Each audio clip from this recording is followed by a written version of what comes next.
Fala galera, mais uma vez eu, Alexandre Magalhães, na resenha com Magalhães para falar dos times do futebol brasileiro e dos campeonatos que estão em curso. Domingão com o clássico carioca, tivemos grandes jogos nesse final de semana, alguns clássicos aí, uma surpreendente que ninguém esperava, né? Todo mundo colocava o Atlético Mineiro como favorito e o Galo acabou perdendo o clássico para o Cruzeiro.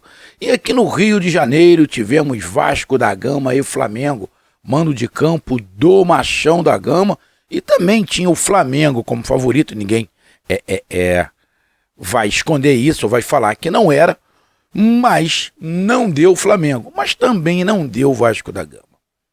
Placar 0-0, com algumas chances pro Vasco, até claras, né, que o zagueiro do Flamengo tirou duas ali em cima da linha, bateu na trave. O Flamengo teve chances de gols, mas a principal chance foi o pênalti perdido pelo Gabigol, e o jogo terminou 0-0. Bom, 0-0 o melhor para quem? Isso a gente vai avaliar. Agora, e o jogo? Teve alguém melhor? O jogo foi bom? Não foi? É sobre isso que a gente vai falar nesse momento. Então eu peço a você, meu amigo torcedor Cruz Maltino e meu amigo torcedor rubro-negro, eu peço que vocês curtam, compartilhem, inscreva-se no canal, dê o seu like, ative a notificação, coloque seus comentários, entre no nosso WhatsApp, que está aqui embaixo na descrição do canal, você vai lá do seu nome, o time que você torce, que eu coloco você no grupo do seu time, só para lembrar, para falar de futebol, não é para falar de política, nem de religião. E se você quiser ajudar o canal a crescer, você pode ajudar através do Pix, que é o número do nosso WhatsApp, você pode ajudar através do Superchat, quando estiver fazendo lives, e você pode ajudar através do clube de membros do canal Resenha com Magalhães aqui embaixo de azul. E agora você pode ajudar através do Valeu, que é esse coração com cifrão que está do lado de compartilhar, beleza? E meu amigo, não deixe de se inscrever no canal. Já atingimos a marca de 25 mil, mas mesmo assim, mais da metade da galera que acompanha o canal não é inscrito, acompanha aqui pelas estatísticas. Então dessa moral, não esqueça de se inscrever no canal. Beleza? Então vamos lá, galera. Vamos aqui começar logo com a escalação, não. Com a classificação. Bom, nesse momento, todo mundo, quase todo mundo, com 6 jogos, mas o Madureira ainda tem 5 jogos, o Flamengo ainda tem 5 jogos, Portuguesa tem 5 jogos, Volta Redonda tem 5 jogos e Bangu tem 5 jogos e Audax tem 5 jogos. Bom, ou seja, 1, 2, 3, 4, 5, 6 times têm 5 jogos. A situação toda é que faltam 2 jogos ainda para essa rodada. Então vão sobrar 2. Esses 2, que só tem 5 jogos, é justamente o jogo do Flamengo, que não teve, eu não me lembro se é contra o Volta Redonda, agora eu não me lembro contra quem é, mas o Flamengo tem um jogo atrasado. Então vamos lá. Nesse momento, os 4 primeiros colocados são Fluminense, com 14 pontos, o Botafogo com 11, o Nova Iguaçu com 11 e o Boa Vista com 10. Todos esses com 6 jogos. Aí o Flamengo está com 9 pontos, só que o Flamengo tem um jogo a menos. O Flamengo jogando, hipoteticamente, vence o jogo, o Flamengo vai a 12. E o que acontece? O Flamengo assume a segunda colocação se ganhar o jogo que falta. Então, ou seja, entra na zona de classificação. Então o Flamengo nesse momento é o 6º, com 9. O Vasco é o 7º também com 9. Só que o Vasco tem 6 pontos. E aí, o que acontece? A Portuguesa tem 5 jogos. Se a Portuguesa ganhar o jogo que falta, vai a 11. Passa o Vasco da Gama. O Volta Redonda tem 7. Se ganhar, vai a 10. Passa o Volta Redonda. Ou seja, o Vasco ainda corre o risco de 2 times passarem o Vasco. E o Vasco cair para a 9ª colocação. Então a situação do Vasco fica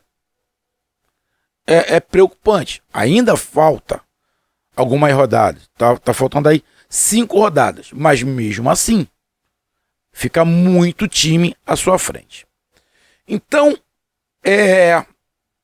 a gente vai ter que separar aqui as coisas. O resultado de empate para a tabela foi melhor para o Flamengo, é óbvio. Foi melhor pro Flamengo. Porque o Flamengo tem um jogo a menos. O líder lá empatou. O Botafogo também empatou. Nova Iguaçu empatou e Boa Vista empatou. Ou seja, os 4 primeiros empataram. O Flamengo também empatou. Ou seja, não mudou nada. Só que o Flamengo tem um jogo a menos. Então, pro Flamengo, o empate a nível de resultado foi melhor o resultado pro Flamengo. Agora vamos lá pro jogo. Bom, a gente pega aqui as escalações. O Vasco fez uma linha de 5 lá atrás, com Piton, Léo, Zé Gabriel, João Vitor e Paulo. Medel, na verdade, o Medel era o zagueiro, né? Medel era o zagueiro. Jair, que acabou saindo contundindo, problema de repente no joelho, vai te fazer avaliação. Tomare que não seja nada grave, porque é complicado quando o jogador se machuca, é frustrante, principalmente num início de temporada, de todo o trabalho. Então a gente deseja aqui recuperação pro Jair. E na frente o David e o Veguete. Cara, torcedor do Vasco, sinceramente eu acho o David muito fraco. Desde a época de Cruzeiro, eu sempre achei ele muito fraco.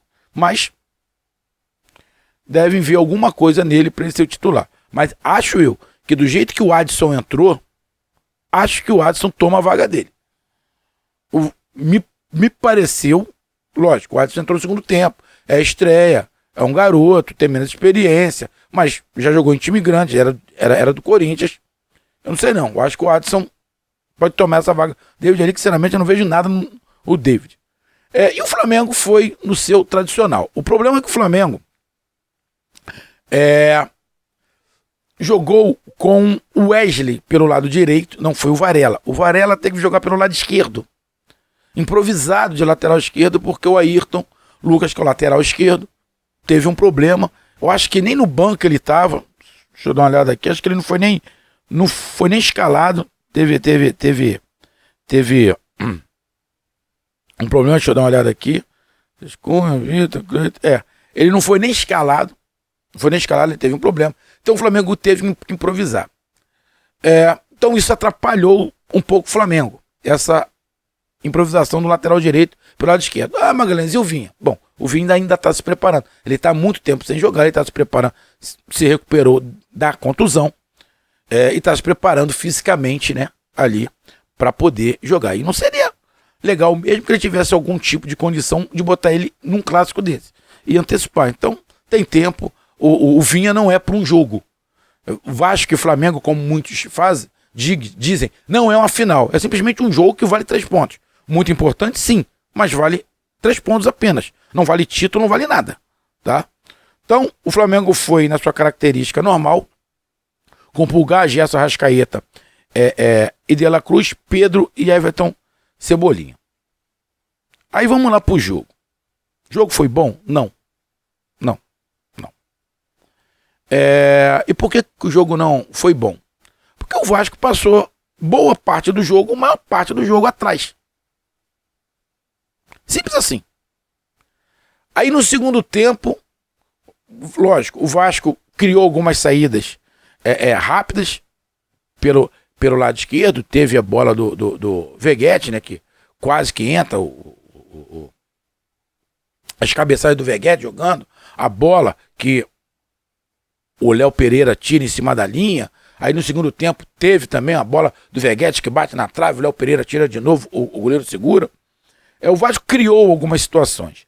Mas o primeiro tempo jogou atrás do Flamengo com a bola, tocando para um lado para o outro, tentando entrar no sistema defensivo, e o Vasco querendo dar umas espetadas no contra-ataque. Bom, eu sempre vou dizer isso para qualquer jogo, é só pegar o meu canal. É muito mais fácil você se defender.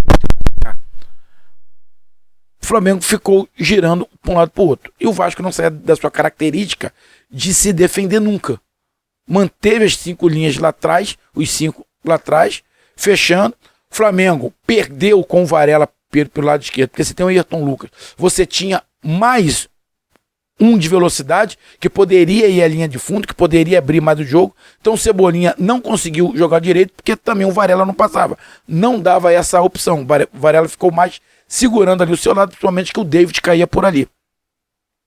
Beleza, entendo. O Varela segurou. Ele até tentou algumas subidas, mas ele ficava meio torto. Ele acabava fechando também. Ou seja, não tem uma característica e tem o entrosamento que tem o Cebolinha e o Ayrton Lucas. Então, cara, o primeiro tempo foi o Flamengo tentando atacar, tentando criar algumas coisas, algumas jogadas, algumas bolas, tocando de um lado para o outro. O time do Flamengo meio encaixotado ali, se mexendo, os jogadores se mexendo. Mas o Vasco fazia, na verdade, uma linha de 5 e uma outra linha de 4. Essa é a verdade, apenas com o Veguete na frente. E aí, cara, tu tenta tocar, ou tenta acelerar. Então, primeiro tempo chato, um jogo morno. Vai pro segundo tempo. O jogo começa morno, do mesmo jeito. O De La Cruz tentando se movimentar. Gostei muito do De La Cruz, muito. E ele caía pro meio, o Arrascaeta ia pela direita, de vez em quando eles invertiam. Gostei da movimentação do time do Flamengo. O Vasco da Gama fez uma boa marcação, conseguiu dificultar muito esse trabalho. Os dribles do Flamengo não conseguiam, porque estava ficando muito, muito encaixotado. As ultrapassagens só estava saindo pelo lado do Wesley. Aí o time do Flamengo ficou torto. O Flamengo precisava de alguns jogadores para dar aquele drible curto. E chegou um determinado momento do segundo tempo que o Vasco se soltou um pouquinho mais, começou a criar jogadas pelo lado esquerdo, em cima do Wesley, né? O Payet caindo ali pelo lado esquerdo, criou algumas coisas, criou algumas dificuldades. O Rossi deu uma catada de borboleta numa bola jogada dentro da área, quase que sai ali o gol do Vasco. O gol do Vasco, o Vasco explorou muito algumas deficiências que o Flamengo estava tendo pelo lado esquerdo, em cima do Wesley, e as bolas pelo alto, que o Veguete é muito bom e estava tendo um desacerto ali, diferentemente do sistema defensivo do Vasco, que estava conseguindo marcar bem. O jogo ficou aberto, o Flamengo criou algumas oportunidades. O Tite, para mim, mexeu muito bem. Quando ele bota o Bruno Henrique, o Gabigol, o time do Flamengo ficou mais leve, ficou mais solto. Logo que eles dois entram, cria logo oportunidades, criam logo situações. Lógico, o time do Vasco também cansou. A substituição que o Ramon Dias fez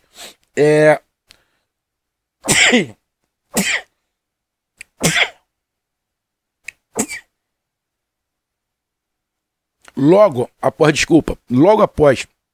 o Tite colocar o Gabigol e o Bruno Henrique, o Ramon faz duas substituições. As duas substituições, na verdade, não deram muito certo. Principalmente na zaga. Ficou mais espaçado. E o Flamengo encontrou espaço e criou oportunidade. Então, o jogo ficou animado no final do segundo tempo, onde teve a chance lá do Veguete, e depois teve alguns lances do Flamengo, uns 2 ou 3 com o Gabigol, um com o Bruno Henrique, e o pênalti. Que aí o Gabigol bateu um pênalti muito mal, sabendo um goleiro pegador de pênalti. O goleiro do Vasco é muito bom. Essa é uma opinião minha. Acho que o goleiro do Vasco é melhor que o goleiro do Flamengo, tá? E ele bateu muito mal. Goleiro que pega pênalti tem que bater no alto, tá? Aí ele foi e bateu mal. O goleiro do Vasco pegou, sem dar rebote, sem nada, e conseguiu levar o jogo pro 0-0. Então, pra tabela, o 0-0 foi melhor pro Flamengo. Agora, pro jogo. Bom, levando em consideração que o time do Flamengo é melhor do que o do Vasco. A torcida do Vasco estava preocupada em tomar um sacode. Ou não estava. Estava todo mundo falando isso. Eu disse aqui, para a torcida do Vasco não ficar desesperada. Por quê? Cara, clássico é diferente. Clássico é completamente diferente. E foi, né? O Vasco não ia jogar contra o Flamengo igual jogou a última partida que perdeu. Tá? Então ia jogar diferente. Aí o que acontece? O Vasco mais se defendeu. Então quando você entra para se defender, do jeito que o Vasco entrou, primeiro ponto, quando você faz uma linha de 5, uma linha de 4, é porque você não quer tomar o gol. Então o teu primeiro objetivo é não perder. Se der, eu vou ganhar. Não é isso? Porque se você quer ganhar, você bota o teu time para cima, você arrisca mais. Foi o caso do Flamengo. Botou o time para cima, quis arriscar mais. Então o Flamengo começa pensando em ganhar. Se não der, um empate. mas eu quero ganhar, senão deu empate. O Vasco começou o quê? Eu não quero tomar gol, eu não quero perder. Se possível, eu arranco o empate. Então, na minha opinião, até pelos esquemas e como os dois times se comportaram, o objetivo do Vasco foi atingido. E qual era o objetivo do Vasco? Não perder. Então, no jogo, na minha opinião, esse empate de 0-0 foi melhor pro Vasco. No jogo, foi melhor pro Vasco. Agora, na pontuação, na tabela, foi melhor pro Flamengo. Principalmente porque o Flamengo teve um pênalti, né? Ali, lógico. Os lances ali que o Léo Pereira tirou em cima da linha praticamente, era quase um pênalti. Mas, você e só o goleiro, você poder escolher onde você bota, é um lance bem crucial que o Flamengo perdeu. Então, diante de não ter tomado um gol de pênalti no final do jogo, o resultado do jogo em si, 0-0, empate, foi melhor pro Vasco. E, pra terminar, e o pênalti, que depois o jogador do Vasco correram, mostraram, irmão, ficou nítido que o toque no pé do Arrascaeta foi em cima da linha. No mínimo em cima da linha. Não tem o que discutir.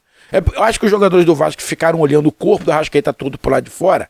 E olha lá, o corpo dele estava do lado de fora. Tá, o corpo estava, mas o pé estava dentro da área. Estava em cima da grande linha. Então, irmão, acho que o pênalti não tem muito o que discutir. Se alguém falar do pênalti, pênalti... Meu irmão, foi pênalti. Foi pênalti. O pé estava em cima da linha e acabou, tá? Então, cara, foi aí minha análise para terminar. Um jogo fraco, um jogo... fraco não, um jogo chato, tá? Um jogo chato, onde a tática do Vasco, na minha opinião, onde a tática do Vasco tirou um pouco o brilho do jogo.